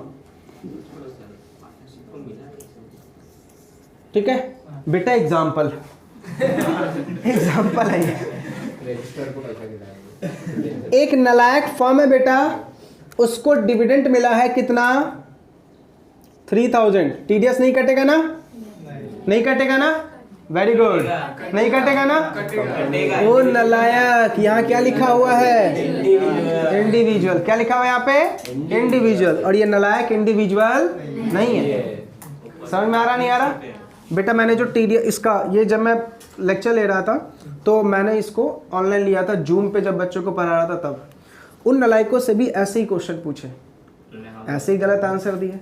तो मैंने जो पीडीएफ बना रखा है उसमें लिख रखा है नलायकों सुधर जाओ, एग्जाम पास में है। समझ में आ रहा नहीं आ रहा? आ जाओ नेक्स्ट बेटा। रिलायंस से डिविडेंड मिल रहा है किसको? एबीसी लिमिटेड को। रिलायंस से डिविडेंड किसको मिल रहा है? एबीसी लिमिटेड को। कितने का? 2000 का। टीडीएस नहीं कटेगा ना? कटेगा, कटेगा सर, क्योंकि ये इंडिविजुअल नहीं है। अभी रट्टा हुआ पक्का? पक्का। अब मुझे अभी क्यों ऐसा लग रहा है कि ये नालायक छोटी पक्का गलत बोलेगी? ध्यान से सोच के, डिविडेंड मिला है किसी कोऑपरेटिव सोसाइटी को 6000 रुपए का, बताओ टीडीएस कटेगा? 6000 का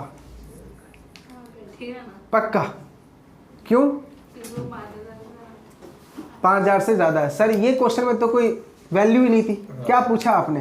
अमाउंट 5000 से ज्यादा डाल दिए। अगर आपने 5000 से कम डाला होता तो शायद मैं थोड़ा सोचती, लेकिन आपने तो अमाउंट ही किससे डाल दिया? 5000 से कम ज्यादा डाल दिया, तो उसमें तो सर सोचने का सवाल ही नहीं आ रहा। समझ में आ रहा मैं क्या? गलत साबित होती समझ में आ गया बेटा? पक्का। चलिए, इसी के साथ बेटा हमारा 194 का प्रोविजन खत्म। तो अपन ने क्या कंप्लीट कर लिया? TDS tax treatment on dividend except deemed dividend. Except क्या बेटा? Deemed dividend.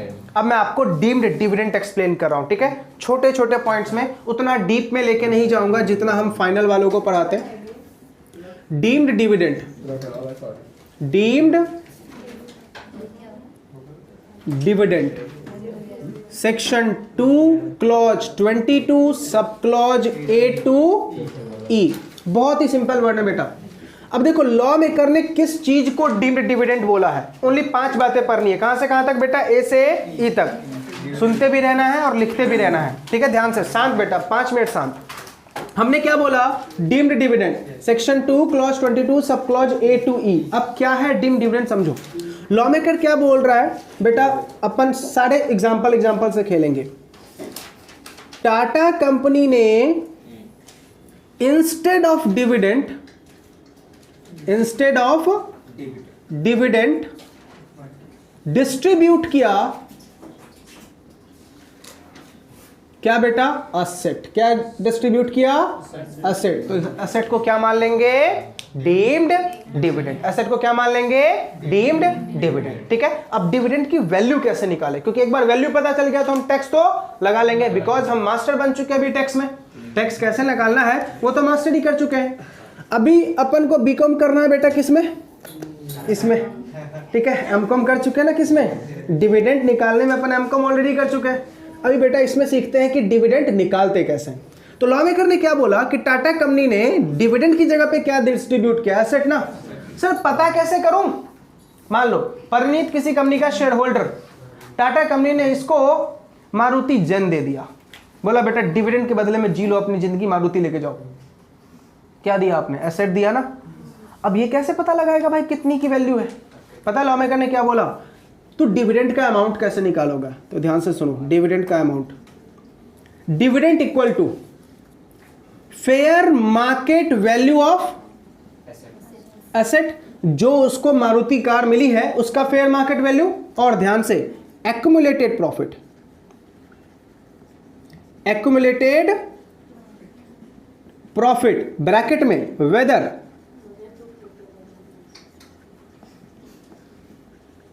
कैपिटलाइज्ड और नॉट, वेदर कैपिटलाइज्ड और नॉट।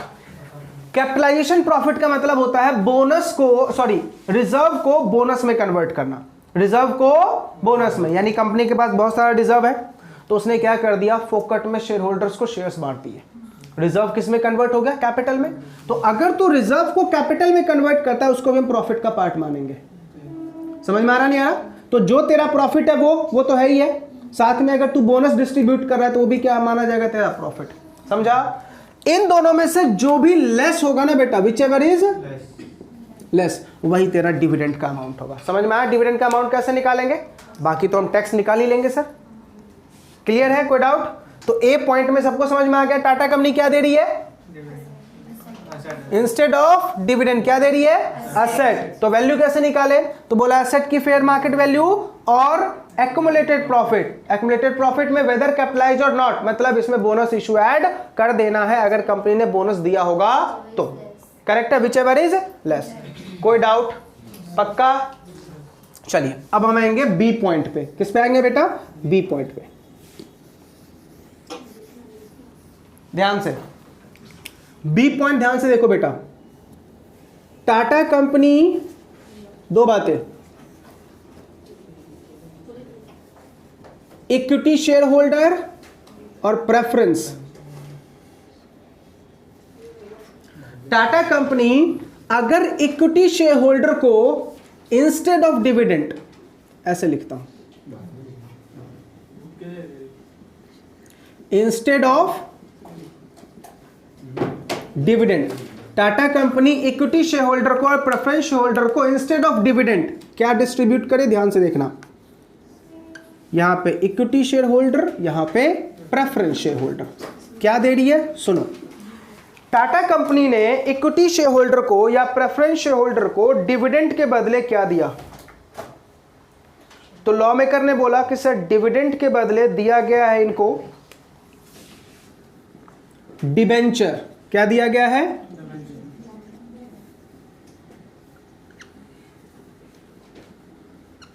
डिपॉजिट। क्या दिया गया है? डिपॉजिट। डिबेंचर दिया गया है, डिपॉजिट दिया गया है, बॉन्ड्स। क्या दिए गए हैं? बॉन्ड्स। और दिया गया है बेटा बोनस शेयर्स। ध्यान से, बोनस शेयर्स मैंने सिर्फ किस में लिखा है? प्रेफरेंस में। इक्विटी में मैंने बोनस शेयर्स लिखा ही नहीं है, तो हम इक्विटी में बोनस की तो बात ही नहीं करेंगे। क्यों ऐसा? इक्विटी वालों का हक होता है बेटा बोनस। आ रही है बातें समझ में? तो ध्यान से देखो, Tata company equity share holder को, प्रेफरेंस शेयर होल्डर को डिविडेंड के बदले में क्या दे रही है? इक्विटी शेयर होल्डर को डिबेंचर, डिपॉजिट, बॉन्ड्स। तो क्या मान लेंगे? It's a deemed dividend. और इसको क्या दे रही है? डिबेंचर, डिपॉजिट, बॉन्ड्स और बोनस शेयर्स। तो क्या मान लेंगे? It's a deemed dividend. अब अपन को क्या निकालना है? डिविडेंड का अमाउंट कैसे निकाले? अब इतना तो आप बता सकते हो, बताओ डिविडेंड का अमाउंट कैसे निकालेंगे? सिंपल सी बात है, अलॉटमेंट प्राइस, कितने में डिबेंचर, डिपॉजिट या बॉन्ड्स अलॉट किया गया, और उसको कंपेयर करेंगे किससे? बताओ। एक्युमुलेटेड प्रॉफिट वेदर, बताओ क्या लिखेंगे, कैपिटलाइज्ड और नॉट। आ रही है बातें समझ में? Whichever is less. ये बेटा point number B. Tata company क्या दे रही है? इक्विटी शेयर होल्डर को, प्रेफरेंस शेयर होल्डर को क्या दे रही है डिविडेंड के बदले में? इक्विटी वालों को डिबेंचर डिपॉजिट बॉन्ड्स और प्रेफरेंस वालों को debenture deposit bonds and bonus issue. तो इसको हम क्या मान लेंगे? It's a deemed dividend. Dividend का अमाउंट कैसे निकालेंगे? अलॉटमेंट प्राइस और एक्युमुलेटेड प्रॉफिट। एक्युमुलेटेड प्रॉफिट में कौन सा? वेदर कैपिटलाइज और नॉट। आ रही है बातें समझ में?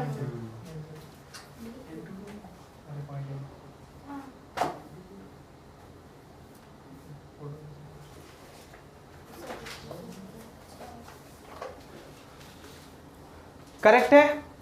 पक्का समझ में आ गया? चले आगे।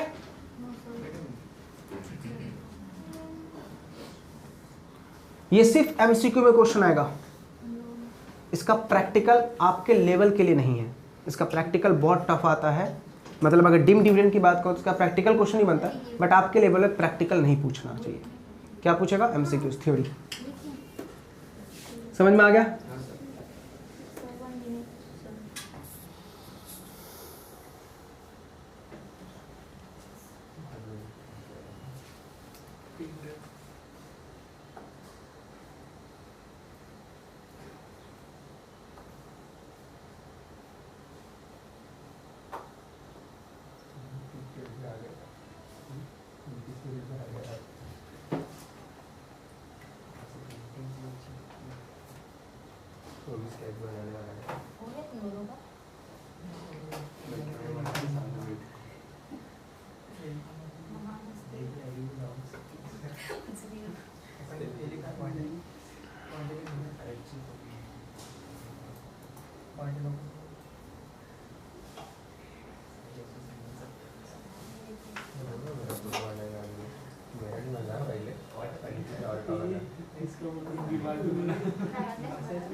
चलिए अब आते हैं बेटा पॉइंट नंबर सी के ऊपर।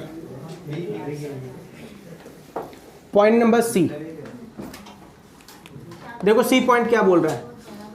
टाटा कंपनी जो है वो इंस्टेड, सॉरी, टाटा कंपनी कहां जा रही है बेटा?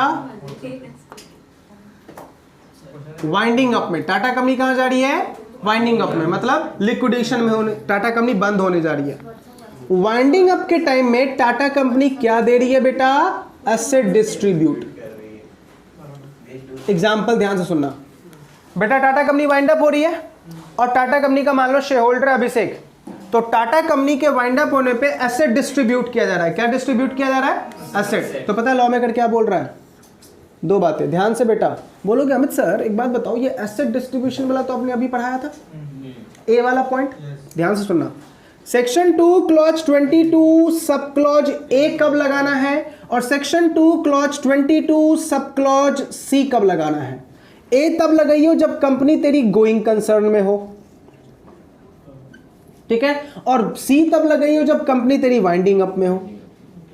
समझ में आ रहा नहीं आ रहा? वाइंडिंग अप में होगा तो क्या लगेगा? सी, और गोइंग कंसर्न में होगा तो क्या लगेगा बेटा? ए। क्या लगेगा? ए। ठीक है। बाकी दोनों का डिविडेंड निकालने का फॉर्मूला सेम है बेटा। क्या पढ़ा था अपन ने? Fair market value of asset और क्या था? एक्युमुलेटेड प्रॉफिट, ब्रैकेट में वेदर कैपिटलाइज्ड और नॉट। ठीक है, fair market value of the asset और एक्युमुलेटेड प्रॉफिट वेदर कैपिटलाइज और नॉट।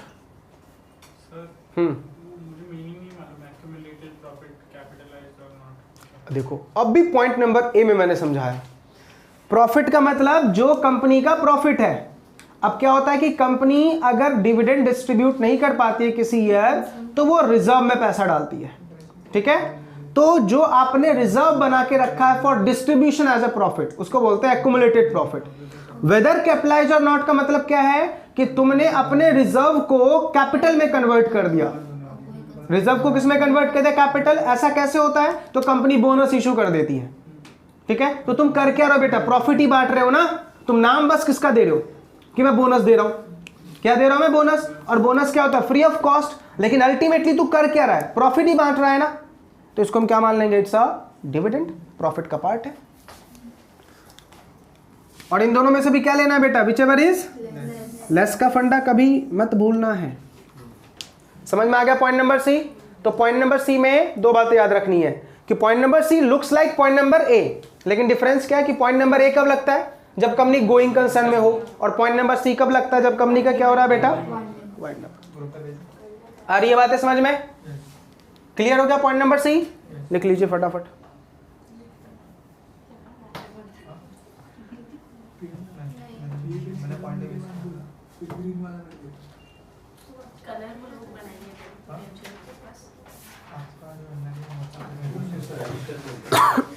डन। चलो अब आते हैं बेटा पॉइंट नंबर डी पे। पॉइंट नंबर डी, ध्यान से। पॉइंट नंबर डी क्या बोल रहा है कि sir Tata limited, Tata company जो है वो रिडक्शन ऑफ कैपिटल कर रही है। क्या कर रही है बेटा? Reduction of capital. Tata company क्या कर रही है? Reduction of capital. Reduction of capital का मतलब होता है कैपिटल को वो कम कर रही है। अगर Tata company reduction of capital कर रही है और उस टाइम क्या डिस्ट्रीब्यूट कर रही है बेटा? तो इसको हम क्या मान लेंगे? डीम्ड डिविडेंड, ठीक है। अब अमाउंट बताओ, डिविडेंड का अमाउंट कैसे निकालेंगे? Dividend equal to cash distributed और क्या? और एक्युमुलेटेड प्रॉफिट। वेदर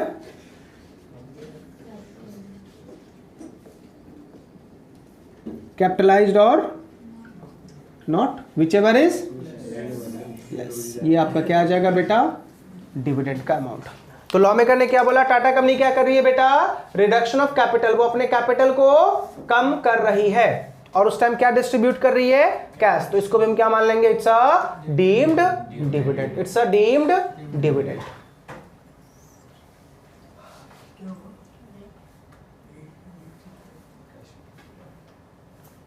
ये बस थ्योरेटिकल पॉइंट ऑफ व्यू से पूरा रट के जाना, कब डिविडेंड माना जाएगा और कब डिविडेंड नहीं माना जाएगा। डेंजर है बेटा पॉइंट नंबर ई। और ज्यादातर क्वेश्चन किससे आते हैं? ई से।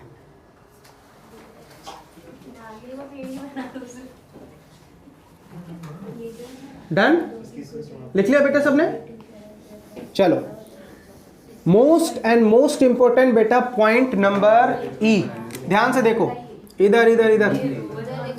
पॉइंट नंबर ई लगेगा only to closely held company. Closely held company. अब बोलोगे अमित सर बाकी बातें बाद में, पहले ये बताओ क्लोजली हेल्ड कंपनी कौन सी होती है? एक ऐसी कंपनी जिसमें पब्लिक स्टेक ज्यादा ना हो। एक ऐसी कंपनी जिसमें पब्लिक स्टेक ज्यादा ना हो। क्या बोला मैंने सर? वो तो आप ही को समझा। पहले आप बोल रहे हो क्लोजली, फिर हम पूछ रहे हैं क्लोजली का मतलब क्या, तो आप बोल रहे हो जिसमें पब्लिक स्टेक ज्यादा ना हो। आप भी लॉ मेकर की तरह बात कर रहे हो अभी। बेटा एक ऐसी कंपनी जिसमें पब्लिक का इन्वेस्टमेंट ज्यादा ना हो तो इसको हम बोलते हैं प्राइवेट कंपनी या अनलिस्टेड पब्लिक कंपनी, जहां पे लार्ज इन्वेस्टर्स नहीं होते, क्योंकि पब्लिक कंपनी में ऑलवेज क्या होती है बेटा? Large investor. लिस्टेड कंपनी तो कभी क्लोजली हेल्ड हो ही नहीं सकती। टाटा क्लोजली हेल्ड है? मिलियंस ऑफ शेयर होल्डर है, बोल दे उसको क्लोजली? बिल्कुल ही नहीं। समझ में आ रहा नहीं आ रहा? तो प्राइवेट कंपनी जो होती है वो क्या कहलाती है बेटा? क्लोजली होल्ड, क्योंकि उसमें मैक्सिमम कितने मेंबर होंगे? 200। मैक्सिमम कितने मेंबर होंगे? 200। एक बात बताओ, हमारी आईसीएसआई की जो इंस्टीट्यूट है या सीएमए की इंस्टीट्यूट है या सीए की जो इंस्टीट्यूट है, क्या वो क्लोजली हेल्ड है? वर्ल्ड वाइड है ना। मैं तो सिर्फ इंडिया वाले थोड़ी करते हैं, फिरंगी भी करते हैं। समझ में आ रहा नहीं आ रहा? तो क्लोजली हेल्ड का मतलब क्या? उसमें बहुत ही कम लोगों का स्टेक लगा हुआ है, ठीक है।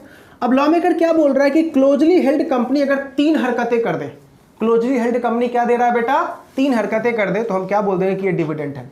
क्लोजली हेल्ड कंपनी कर क्या रही है, तो बेटा वो लोन और एडवांसेस दे रही है। क्या दे रही है, लोन और एडवांसेस, ठीक है। किसको दे रही है भाई, तो बोला अपने ही सब्सटेंशियल शेयर होल्डर को। किसको दे रही है बेटा, अपने ही सब्सटेंशियल शेयर होल्डर को वो क्या दे रही है बेटा, लोन। अपने ही सब्सटेंशियल शेयर होल्डर को क्या दे रही है बेटा, वो लोन। क्लियर है। अब आप क्या पूछोगे अमित सर, बाकी बातें बाद में, पहले ये बताओ सब्सटेंशियल शेयर होल्डर होता कौन है, ये नालायक, ठीक है। एक ऐसा शेयर होल्डर जिसकी होल्डिंग 10% या उससे ज्यादा है। एक ऐसा शेयर होल्डर जिसकी होल्डिंग कितना है बेटा, 10% या उससे ज्यादा। पार्टनरशिप वाली बात है यहां मत लेके आ जाना, क्लबिंग में पढ़ा था 20%, समझ में आ रहा नहीं आ रहा, वो वाली बातें नहीं बेटा, हर एक चैप्टर आपस में अलग अलग है। मैंने सुना कौन बोला था ये। लोन और एडवांसेस किसको दे रहे हो भाई, अपने ही सब्सटेंशियल शेयर होल्डर को, ठीक है। तो क्या बोला, इस लोन और एडवांसेस को क्या मान लूंगा मैं, डीम्ड डिविडेंड। क्या मान लूंगा मैं, डीम्ड डिविडेंड। अब ध्यान से सेकंड पॉइंट, लॉ मेकर क्या बोल रहा है, तो लोन एडवांसेस दे रहा है, किसको दे रहा है, किसी फर्म को। किसको दे रहा है, किसी फर्म को। एक ऐसे फर्म को दे रहा है जहां पे ये जो नालायक है ना, कौन सा वाला, substantial share holder is a substantial partner, मतलब 20% या उससे ज्यादा प्रॉफिट रिसीव कर रहा है नालायक। समझ में आ रहा नहीं आ रहा, क्या है वो। अब मुझे बताओ, partnership firm is not a person in the eyes of law. इसका मतलब है इनडायरेक्टली इसी को लोन जा रहा है। समझ में आ रहा नहीं आ रहा, मैंने क्या बोला, क्लोजली हेल्ड कंपनी किसको दे रही है बेटा, लोन, ओन शेयर होल्डर। कौन सा वाला शेयर होल्डर है, सब्सटेंशियल शेयर होल्डर। अब यही शेयर होल्डर का एक पार्टनरशिप फर्म है, तो इसका मतलब क्या, इनडायरेक्टली लोन तो इसी को जा रहा है, बिकॉज पार्टनरशिप फर्म में पार्टनर्स आर द ओनर। आ रही है बातें समझ में। अब ध्यान से, अब इस चंपक ने देखो, मान लो यहाँ पे एक पर्सन का नाम लिखते हैं, अभिषेक।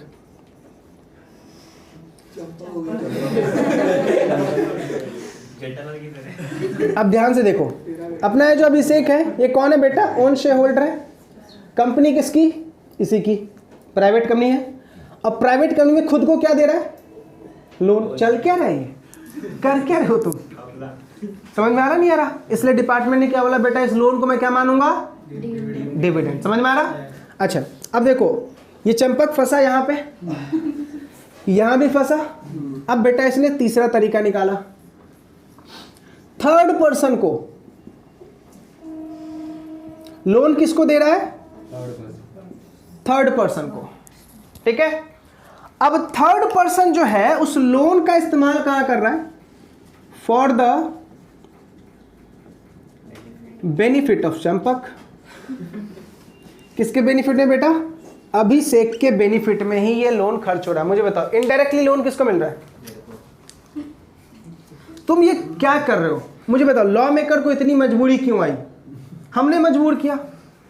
लॉ मेकर ने पहले अपन को पकड़ा, हमने दूसरा तरीका निकाला, उसको ही पकड़ा, हमने तीसरा भी निकाल दिया।